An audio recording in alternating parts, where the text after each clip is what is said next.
Hey everybody, I think it's Saturday. Saturday, March 6th on the East Coast anyway. I'm still in Colorado, so it's technically not Saturday, March 6th yet. It's still Friday, March 5th. So let's start by talking about Friday hockey. So guess what? I didn't make a single bet on these games because I was in and out of cell phone reception. So I didn't think about it. Even though I was at a state where it's legal and I could have done it. I think I probably would have done pretty good. Let me tell you why. So it looks like we went about 4-2 today. However, what's interesting is that Ilya Samsonov, who had been injured and had not been playing up on the Capitals team, started this game, and his goalie strike percentage is low here at 60%, but there's even more into this number if you knew what was going on with him because he had not been playing well in the minors on his comeback from the injury, if you look back at the stats, or at least from my own memory and recollection.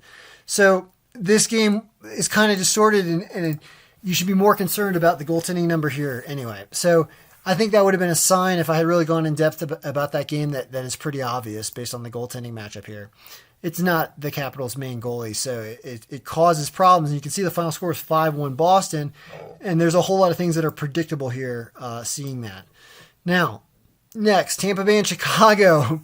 We mentioned this game. Katrina loves Tampa Bay and Chicago. She's from Chicago and she liked Tampa Bay. However, I understood that Curtis Mickerman, another goaltending situation. These are back-to-back games. A lot of these things are happening when the same teams are playing each other over and over again in this series type format that's happening this year. And so when they start mixing up the goalies, the edge really did move at least towards Chicago.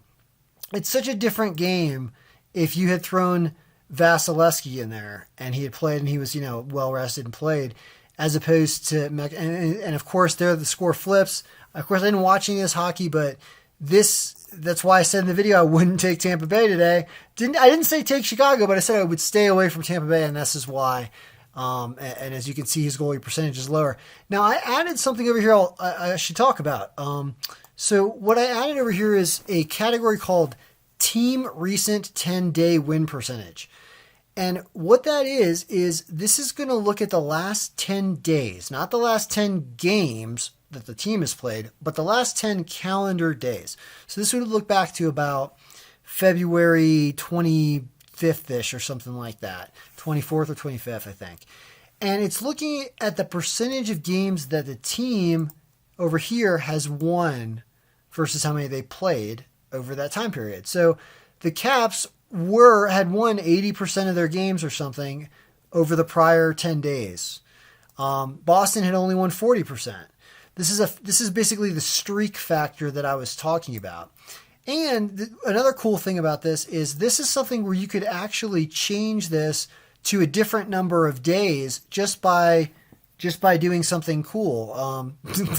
As a matter of fact, I'll add that functionality in now that I think about it. But right now it's the last 11 days or less than 11 days. But you could change that.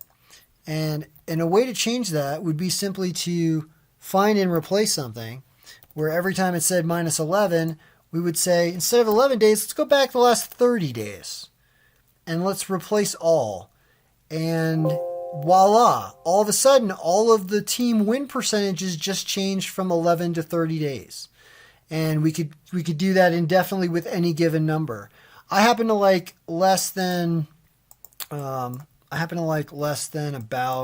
let's go 15 days then. Okay? We'll go 15 days. And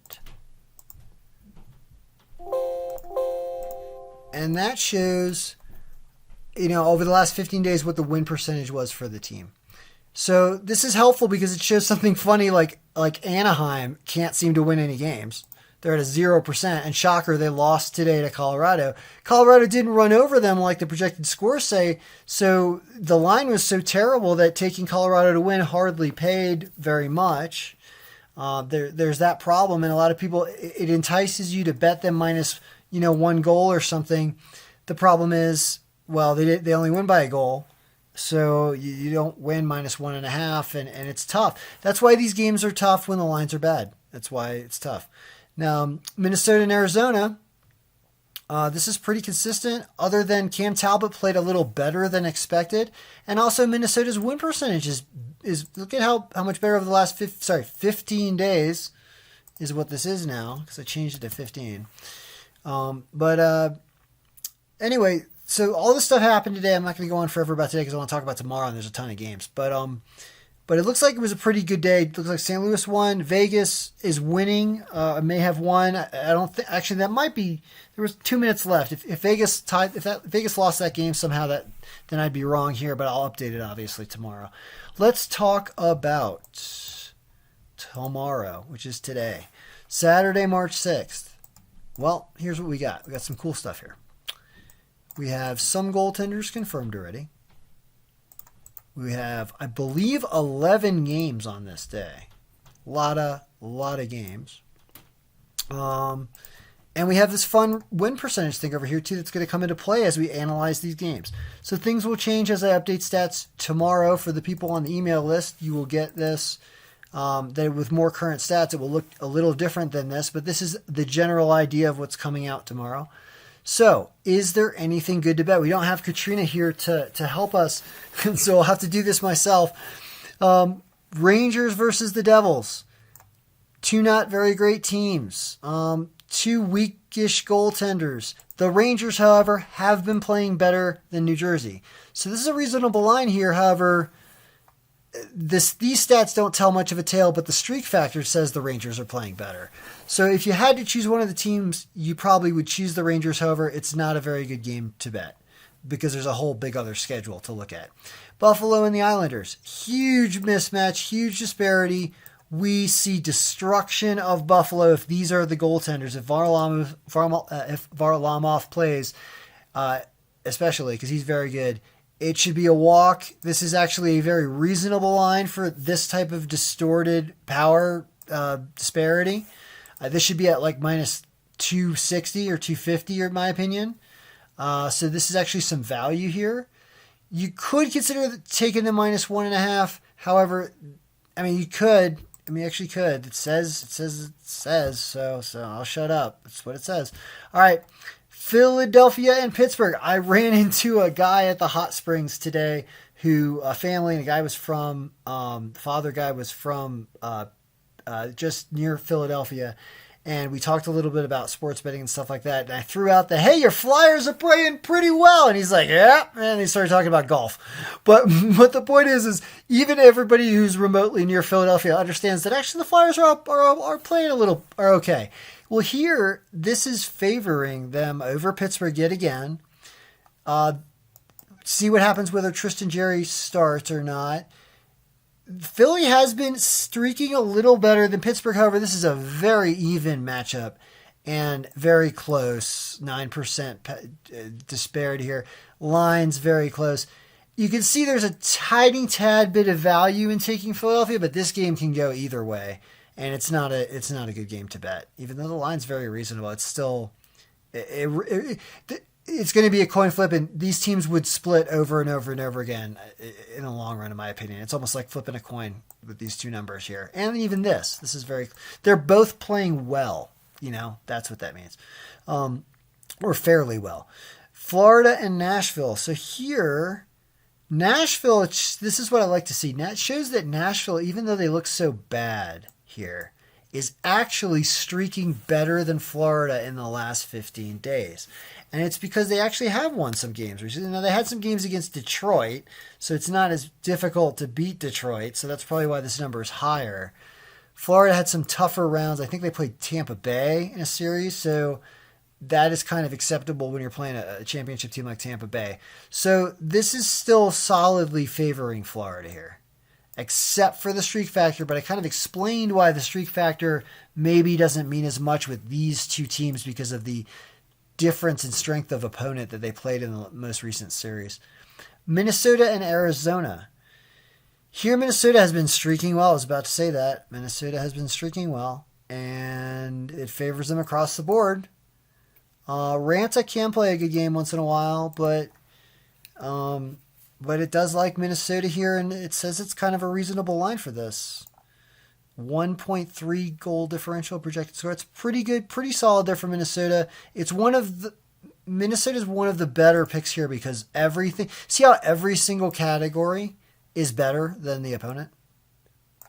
Every single one of them. That's good. So that's a good matchup from the algorithm. Winnipeg and Montreal. And I'm going to get rid of the goalie status to shrink this a little bit. Winnipeg and Montreal. It again really likes Winnipeg, and apparently Winnipeg has won 83% of the games in the last 15 days. Wow, except for that one weird game they lost to Vancouver like 4-0 out of nowhere. That was like rescheduled time-wise or something weird. Other than that, when Hellebuck plays, especially doing well, so it really likes them. And why are they an underdog against Jake Allen? What is going on here? This is weird. This is the best line available on any winner if this line is accurate. That's weird looking. We're going to move that line tomorrow. Anybody watching this video? Winnipeg will not stay up this high. They'll go closer to 110. That's weird. I don't understand. Unless there's something I'm missing. The algorithm's missing. Toronto and Vancouver. Likes Toronto up across, except for goalie strength. But Toronto's streaking really well. Holtby could beat Toronto. That's what could happen. Because Holtby is better than Campbell. But it does not agree. Doesn't think so. I think it's going to be 5-2 Toronto. Yeah, we'll be charged the battery. Columbus. This is a tougher game because of the goaling disparity. But Toronto is streaking. But the line's not good. So Toronto blew it for me on my round robin the other day too. They were the one team that lost in the 6 I had. So I'll stay away from that. Columbus and Dallas.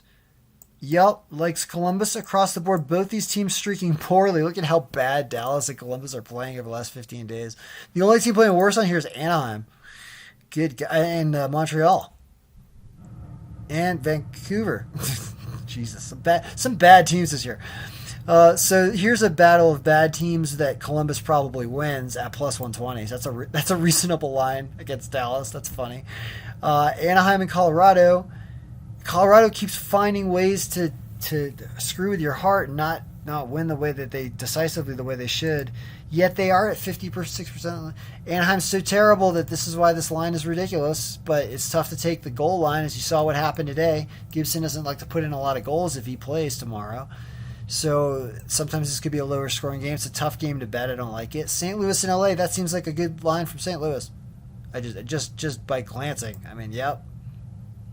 That's okay. Yep. If Binnington plays and doesn't go after people. Calgary and Edmonton likes Edmonton. These are two teams that are not playing great. They're all both have a lower than 50% win percentage in the last 15 days. Calgary worse than Edmonton. Calgary, but we really like the goaltenders here. So I guess that's really ripe for an under. I understand why this is only 5 goals in the over-under and why it could definitely go under, I guess. Teams playing poorly with good goaltenders, they wouldn't be able to score, right? That's the logic. Vegas and San Jose, I don't even have to look. It's going to say Vegas all the way, and minus 210 is not the worst line in the world to take Vegas over a really bad San Jose team this year. So is there a pick of the day from Elena?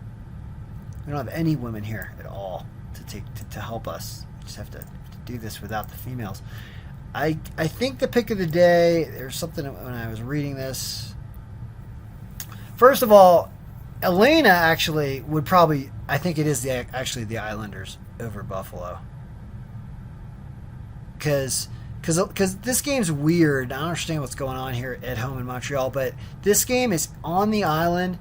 Buffalo's really bad. If these goalies start, minus 200 is okay. So just taking them straight up, minus 200 is probably what she would do. So you bet $100, you only win 50, but you're taking a really strong pick on the day, and that's kind of what it's saying. Now, as for a reasonable, more even money, I do think that unless I figure out what the heck's going on or Hellebuck isn't starting, why Winnipeg is only because Winnipeg's on the road. This is a really strong pick. Because Montreal's playing so bad. So there's that. And St. Louis is a reasonable pick. Oh, yeah, and I think it was it Columbus? Or no, it was Florida against Nashville. I like this too. Because I don't think Nashville's actually playing that well. I think they played against Detroit. And I do agree with the algorithm here more. And Florida probably does score more. Bobrovsky's good. They're good. There's actually a lot of games on here to play. All right, that was a super long video, but that's the hockey update. There's a lot of information here, and I like what the algorithm is doing. Seeing scores that are close and wins that are looking, like reasons for things happening. The whole Samsonov issue, him not coming back from injury, that totally explains what happened there. And also, this is explained by Merkanini or whatever. One day I will figure out how to pronounce that guy's name. But him playing instead of Vasilevsky, that flips things around. So it's almost like a perfect day when you read the board like that. And anyway, good luck, everybody. May all your picks be winning.